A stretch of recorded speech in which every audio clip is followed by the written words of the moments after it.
கிறிஸ்துவுக்குள் பிரியமானவர்களே, இந்த மனமகிழ்ச்சியின் நேரம் என்ற நிகழ்ச்சியின் மூலமாக உங்களை சந்திப்பது மிகப்பெரிய ஒரு மகிழ்ச்சி.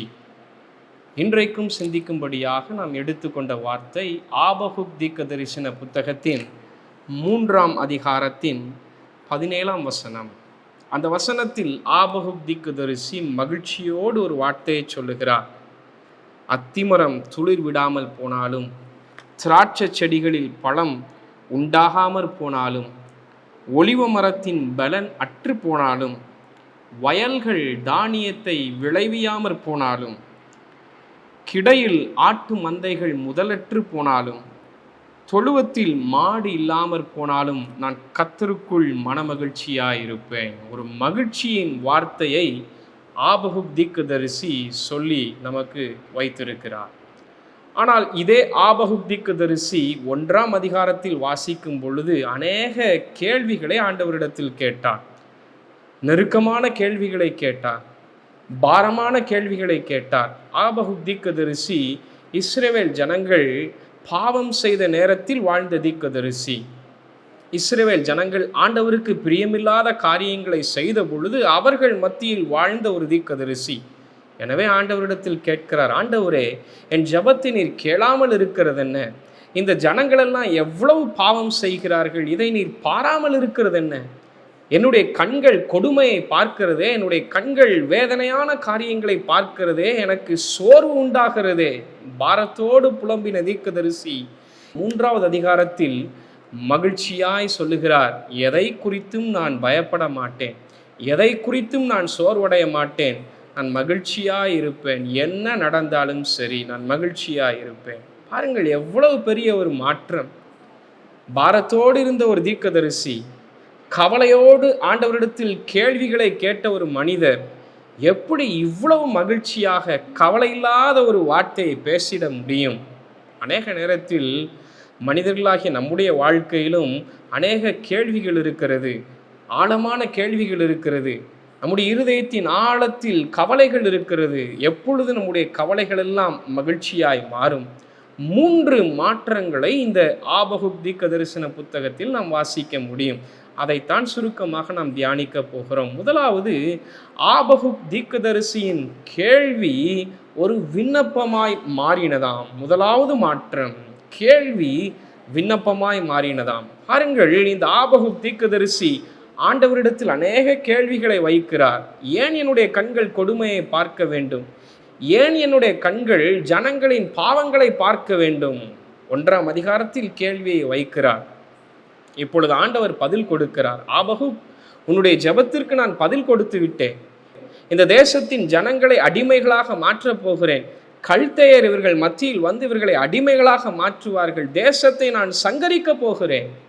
ஆண்டவராகிய கர்த்தர் ஆபகுக் தீர்க்கதரிசியோடு பேசுகிறார். இதை கேட்ட ஆபகுக் தீர்க்கதரிசியின் இருதயத்தில் ஒரு பெரிய ஒரு பாரம் உண்டாகிறது. என் ஜனங்கள் பாவம் செய்த ஜனங்கள் தான், என் ஜனங்களின் மீறுதல் பெரிதுதான். ஆனாலும் ஆண்டவரே, இவர்களை நீர் அடிமைகளாக மாற்ற வேண்டாம். விண்ணப்பம் பண்ணுகிறார். ஆபகுக் தீர்க்கதரிசன புத்தகத்தின் 1ஆம் அதிகாரம் முழுவதுமாய் வாசிக்கும் பொழுது கேள்வி கேட்ட ஆபகுக் தீர்க்கதரிசி இப்பொழுது விண்ணப்பம் செய்ய துவங்குகிறார். ஆண்டவரே, நீர் ஏன் ஜனங்களை அடிமைகளாக ஒப்பு கொடுக்க வேண்டும்? ஆண்டவரே, நீர் பரிசுத்தர் அல்லவோ, நீ நீதியுள்ள நியாயாதிபதி அல்லவோ, ஏன் இந்த ஜனங்களை அடிமைகளாக மாற்ற வேண்டும்? வேண்டாம் ஆண்டவரே. விண்ணப்பம் செய்ய தொடங்குகிறார். முதலாவது ஒரு மாற்றம் ஆபகுக் தீர்க்கதரிசியின் இருதயத்தில் உண்டாகிறது. கேள்விகள் விண்ணப்பமாய் மாறுகிறது. எனக்கு பிரியமானவர்களே, அநேக நேரத்தில் நாம் கேள்விகளை கேட்டுக்கொண்டிருக்கிறோம். ஏன் இது நடக்கிறது? ஏன் இது நடக்கவில்லை? ஏன் இந்த வியாதி என்னுடைய இருதயத்தில் இருக்கிறது? ஏன் இந்த கவலை என்னுடைய இருதயத்தில் இருக்கிறது? ஏன் இந்த கட்டுகளின் வழியாய் நான் கடந்து செல்லுகிறேன்? ஏன் இந்த சோர்வுகளின் வழியாய் நான் கடந்து செல்லுகிறேன்? அநேக நேரங்களில் ஆண்டவருடைய பாதத்தில் கேள்விகளை வைக்கிறோம். ஒருவேளை என்னுடைய இருதயத்தில் மகிழ்ச்சி வேண்டுமென்றால் ஆண்டவர் கற்றுக் கொடுக்கிற காரியம், கேள்விகள் எல்லாம் விண்ணப்பமாய் மாறட்டும். ஒருவேளை என்னுடைய இருதயத்தின் ஆழத்திலிருந்து கேள்விகளை கேட்பதற்கு பதிலாக விண்ணப்பம் செய்ய தொடங்கினால் என் ஆண்டவராகிய கர்த்தர் நம்முடைய விண்ணப்பத்தின் சத்தத்தை கேட்க வல்லவராக இருக்கிறார். 2வது ஒரு பெரிய மாற்றம் உண்டாகிறது. ஆபகுக் தீர்க்கதரிசன புத்தகத்தின் 2ஆம் அதிகாரத்தின் முதல் வசனம் சொல்லுகிறது, நான் என் காவலில் தரித்து அரணில் நிலை கொண்டிருந்து அவர் எனக்கு என்ன சொல்லுவார் என்றும் அவர் என்னை கண்டிக்கும் போது நான் அவருக்கு என்ன உத்தரவு சொல்வேன் என்றும் கவனித்து பார்ப்பேன். நான் காத்திருப்பேன். கேள்விகள் காத்திருப்பாய் மாறுகிறது. ஆபகுக் தீர்க்கதரிசி கேள்வியை கேட்டார். உண்மைதான் ஆண்டவரே, இது ஏன் நடக்க வேண்டும்? ஆண்டவரே, இந்த காரியங்கள் எல்லாம் ஏன் சம்பவிக்க வேண்டும்? ஆண்டவர் பதில் கொடுத்தார். ஆண்டவர் தேசத்தை நான் சங்கரிப்பேன் என்று சொன்னார். எனவே ஆபகுக் விண்ணப்பம் செய்ய தொடங்கினார். கேள்விகள் எல்லாம் விண்ணப்பமாய் மாறினது. இப்பொழுது விண்ணப்பம் செய்த ஆண்டவரிடத்தில் பதிலை எதிர்பார்த்து காத்திருக்கிறார். கேள்வி காத்திருப்பாய் மாறினது. ஒருவேளை என்னுடைய இருதயத்தின் ஆழத்திலும் உங்களுடைய இருதயத்தின் ஆழத்திலும் அநேக கேள்விகள் இருக்கலாம். சில கேள்விகளுக்கு நமக்கு விடை கிடைக்கலாம், சில கேள்விகளுக்கு விடை இல்லாமல் போகலாம், சில காரியங்களுக்கு பதில் இல்லாமல் போகலாம். ஆனால் வேதம் நமக்கு கற்றுத்தருகிறது, என்ன ஆனாலும் ஆண்டவருடைய பாதத்தில் காத்திருப்பதற்காகவே நாம் அழைக்கப்பட்டிருக்கிறோம். அவருடைய பிரசன்னத்தில் காத்திருப்பது எவ்வளவு மகிழ்ச்சியான ஒரு காரியம். ஆண்டவரே, என்னுடைய வாழ்க்கையில் ஆசீர்வாதத்தை தாரும் என்று அவருடைய பாதத்தில் விண்ணப்பம் செய்து காத்திருப்பது ஒரு பெரிய மகிழ்ச்சியான அனுபவம். ஒருவேளை உங்களுடைய வாழ்க்கையில் மகிழ்ச்சி வேண்டுமா, உங்களுடைய இருதயத்தில் மகிழ்ச்சி வேண்டுமா, சமாதானம் வேண்டுமா, கேள்விகளை கேட்பதற்கு பதிலாக, கேள்விகளை ஆண்டவருடைய பாதத்தில் வைப்பதற்கு பதிலாக ஆண்டவருடைய பாதத்தில் அமைதியாக காத்திருங்கள். ஒரு நீண்ட காத்திருப்பை இந்த ஆபகுக் தீர்க்கதரிசி செய்கிறார். எவ்வளவு பெரிய ஒரு மகிழ்ச்சியான ஒரு காரியம், எவ்வளவு பெரிய ஒரு அனுபவம். கேள்வி காத்திருப்பாய் மாறுகிறது. எவ்வளவு பெரிய ஒரு மாற்றம். மூன்றாவது ஒரு பெரிய மாற்றத்தை பார்க்க முடியும்.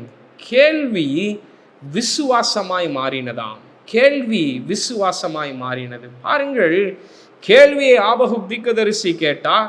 என் ஆண்டவராகிய கர்த்தர் இந்த கேள்விக்கு பதிலை கொடுத்தார். ஜனங்களை சங்கரிப்பேன் என்று சொன்னார். மறுபடியும் விண்ணப்பம் செய்கிறார் ஆபகுக் தீர்க்கதரிசி, ஆண்டவரே, இந்த ஜனங்களை நீர் விடுவியும், அடிமைகளாக மாற்ற வேண்டாம் ஆண்டவரே. ஆண்டவரிடத்தில் விண்ணப்பம் செய்கிறார், காத்திருக்கிறார்.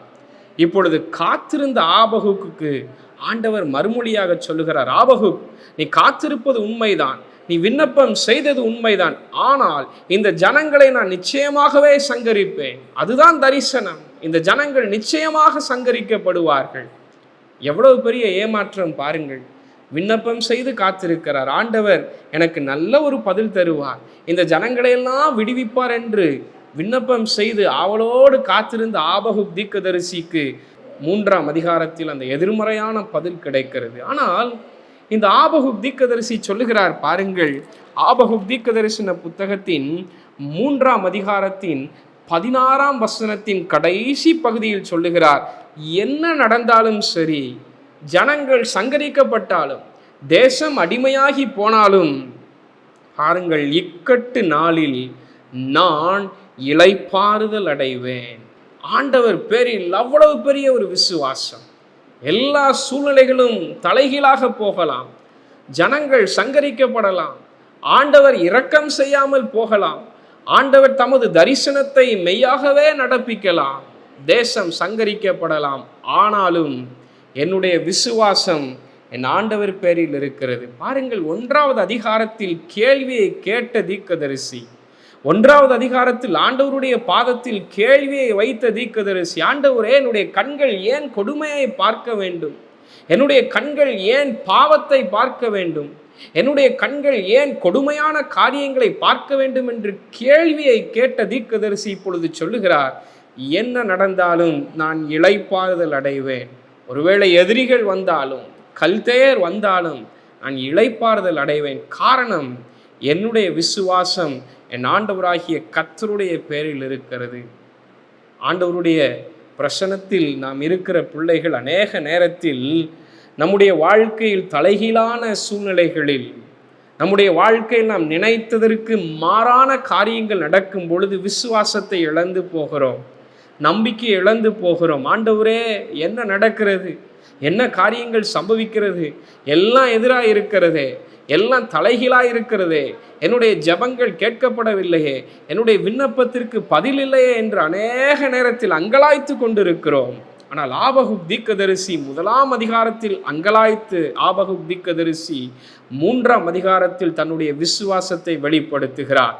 நீங்களும் விசுவாசத்தோடு இருங்கள், கர்த்தரையே நம்புங்கள், எது நடந்தாலும் ஆண்டவரை சரியாய் பிடித்து கொள்ளுங்கள். உங்களுடைய கேள்விகள் எல்லாம் விண்ணப்பமாய் மாறட்டும், உங்களுடைய கேள்விகள் எல்லாம் நம்பிக்கையின் வார்த்தைகளாய் மாறட்டும். இதையெல்லாம் செய்யும் பொழுது நீங்களும் சொல்ல முடியும், என்ன நடந்தாலும் சரி, அத்திமரம் துளிர் விடாமற் போனாலும் சரி, திராட்சை செடிகளில் பழம் உண்டாகாமற் போனாலும் சரி, ஒலிவ மரத்தின் பலனற்று போனாலும் சரி, கிடையில் தானியங்கள் விளைவியாமற் போனாலும் சரி, கிடையில் ஆட்டு மந்தைகள் முதலற்று போனாலும் சரி, நான் கர்த்தருக்குள் மனமகிழ்ச்சியாயிருப்பேன். நீங்கள் சொல்ல முடியும், நீங்கள் சொல்ல முடியும். மனமகிழ்ச்சியின் ஆண்டவர் உங்களை அப்படியே ஆசீர்வதிப்பாராக. உங்கள் கேள்விகளெல்லாம் விண்ணப்பமாய் மாறட்டும், உங்கள் கேள்விகளெல்லாம் காத்திருப்பாய் மாறட்டும், உங்கள் கேள்விகளெல்லாம் விசுவாசத்தின் வார்த்தைகளாய் மாறட்டும். ஆண்டவர் உங்களை நிச்சயமாய் ஆசீர்வதிப்பார். கண்களை மூடி நாம் ஜெபிக்கலாம். பரிசுத்தமுள்ள எங்கள் அன்பு தகப்பனே, அநேக நேரத்தில் இந்த ஆபகுக்கை போல கேள்விகளை கேட்டுக்கொண்டிருக்கிறோம். எங்கள் வாழ்க்கையில் நாங்கள் சந்திக்கிற பிரச்சனைகளுக்கு மத்தியில் கேள்விகளை கேட்கிறோம், அநேக கேள்விகளை நாங்கள் கேட்டுக்கொண்டிருக்கிறோம். ஆண்டவரே, இன்றைக்கு எங்கள் கேள்விகள் எல்லாம் விண்ணப்பமாய் மாறட்டும் அப்பா.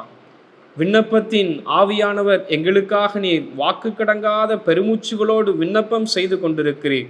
எங்களுடைய விண்ணப்பங்களின் சத்தத்திற்கு நீர் பதில் கொடுப்பீர் என்று நாங்கள் விசுவாசிக்கிறோம். எங்கள் கேள்விகளெல்லாம் காத்திருப்பாய் மாறட்டும். ஆண்டவரே, உம்முடைய பாதத்தில் நாங்கள் காத்திருக்கட்டும். எங்கள் வாழ்க்கையின் ஆசீர்வாதத்திற்காக நாங்கள் காத்திருக்கட்டும் தகப்பனே. எங்கள் காத்திருக்குதல் எல்லாம் ஆசீர்வாதமாய் மாறட்டும். ஆண்டவரே, எங்கள் கேள்விகள் எல்லாம் விசுவாசத்தின் வார்த்தைகளாய் மாறட்டும், நம்பிக்கையின் வார்த்தைகளாய் மாறட்டும். எங்கள் துக்கங்கள் எல்லாம் மகிழ்ச்சியாய் மாறட்டும், எங்கள் வேதனைகள் எல்லாம் மகிழ்ச்சியாய் மாறட்டும். நீர் எங்களை மனமகிழ்ச்சியாய் மாற்றுவீராக. மீட்பர் இயேசுவின் மூலமாய் ஜெபிக்கிறேன் ஜீவனுள்ள நல்ல பிதாவே. ஆமேன், ஆமேன். கர்த்தர் உங்களை ஆசீர்வதிப்பாராக.